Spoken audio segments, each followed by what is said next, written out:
Hey everyone, welcome to this video where I will help you out how to buy XRP on cTrader.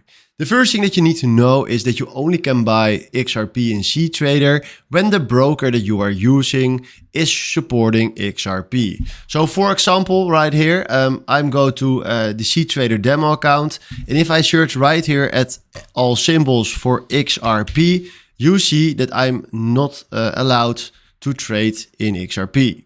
So right now what I'm going to do is select right here your accounts, select IC Markets, that's another broker, and now you see that we can find XRP right here. So what I'm going to do is I click now here on XRP, and if I want to buy XRP, I can go right here to New Order, where we will find right here or Order Place. Then right now, what you see, if I click here on buy, you see right here that the quantity is standing on 100 lots. And this means that I will buy a position of $141. If you want to change this, you can do that right here by changing right here the lots. So let's do, for example, 50. Oh, sorry, the minimum is 100, I think.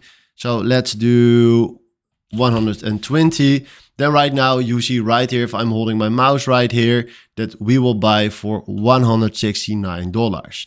Then we can also put a stop loss on it if you want to do that, because I don't want to lose that much money. So I'm also doing now risk management, and that is very smart to do. So this is fine.